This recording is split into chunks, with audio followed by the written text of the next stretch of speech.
À l'issue d'une grosse semaine de reconnaissance sur les spéciales, les équipes de France étaient prêtées au détour du défilé. Le président de la Fédération française de moto était plutôt confiant. On a très bons pilotes, on a la chance d'avoir une nouvelle génération qui arrive avec l'équipe junior. On a aussi une très belle équipe trophée, des féminines qui sont là depuis quelques années avec une équipe homogène. Donc moi je crois qu'on va leur montrer qu'en France, en effet on est chez nous et c'est à nous de montrer qu'on est vraiment à la hauteur, on sait organiser et on sait aussi gagner.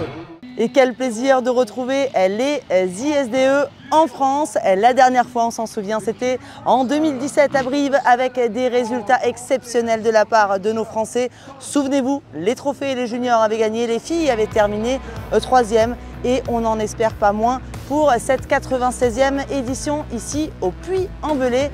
Nos équipes sont très revanchardes et très motivées. On a hâte que ça démarre. Les tracés sont absolument magnifiques. Les équipes de Dominique Gauthier du Motoclub du Puy-en-Velay ont fait un travail exceptionnel. Pourvu que ça paye, on revit la journée des Bleus tout de suite.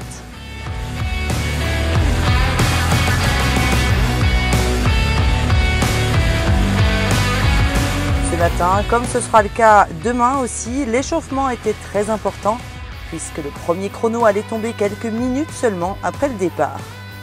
Nos juniors avaient de très grandes ambitions et c'est plutôt logique au vu de leurs résultats en championnat du monde. Une belle équipe solide composée de Zachary Pichon, Luc Fargier et Antoine Alix. Une équipe rapide et soudée qui allait pourtant connaître le pire scénario dès la première spéciale. Alors que Pichon et Fargier marquent déjà les esprits d'entrée de jeu avec de très bons chronos, Antoine Alix ne sort pas de la spéciale. C'est une casse moteur qui intervient au plus mauvais moment alors que tous les regards étaient portés sur cette équipe junior très prometteuse. Forcément, c'est difficile à encaisser. C'est un coup dur, c'est sûr. C'est surtout pour lui, pour l'équipe. Mais bon, après, c'est sport mécanique. On sait pourquoi c'est arrivé aux Suédois aussi. Par contre, on va maintenant se concentrer vraiment sur les filles et les trophées pour forcément déçus. Mais on va tout faire pour emmener les autres équipes à une bonne place. Luc Fargier et Zachary Pichon vont maintenant se servir de cette semaine comme d'un entraînement sur cette course si singulière. Les deux jeunes ont très bien performé malgré la déception de ne plus rien jouer en équipe. Ils se sont très bien remobilisés. On notera la 6e place au scratch ce soir de Pichon qui a su trouver une nouvelle motivation dans ses ISDE.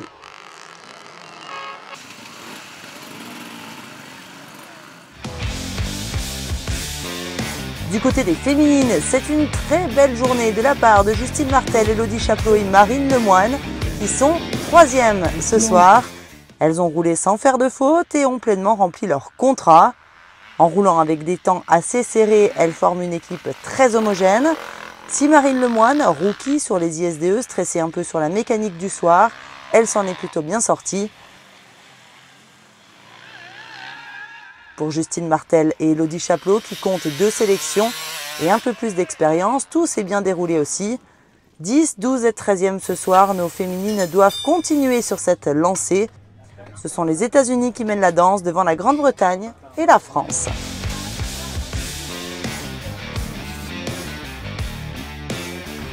C'est l'heure d'aller manger maintenant. On termine cette première journée éprouvante avec l'équipe Trophée composée de Christophe Charlier, Hugo Blanjou, Léo Lequéré et Thilde Clerc. Ils étaient d'ailleurs les premiers ce matin à partir dans le clan des Bleus. Et d'entrée de jeu, il a fallu être concentré puisque nos 4 pilotes ont choisi de changer leurs pneus durant les 10 minutes de travail autorisés avant le départ. Des choix de pneus qui se sont avérés payants puisqu'ils se sont montrés très rapides. En partant derrière les Mexicains et Vénézuéliens qui étaient beaucoup moins vite, il a fallu doubler et la jouer fine dans les spéciales pour ne pas partir à la faute et sortir les meilleurs chronos possibles. Il y avait toutefois un avantage à partir loin, des spéciales tracées par les 80 pilotes qui les ont précédés. Et à ce jeu, Christophe Charlier, ancien crossman, remplaçant au pied levé de Loïc Larieux, s'est montré plutôt efficace. Il a signé le 5e temps dès le premier chrono, de quoi mettre en confiance l'équipe. Et c'est un tir groupé de tous nos Français dans les 20 premiers scratchs ce soir. Demain, les départs se feront en fonction de leur classement, ce qui va leur permettre d'évoluer au milieu de pilotes plus rapides. Ça devrait leur permettre de concurrencer les Américains qui sont juste devant eux au classement provisoire.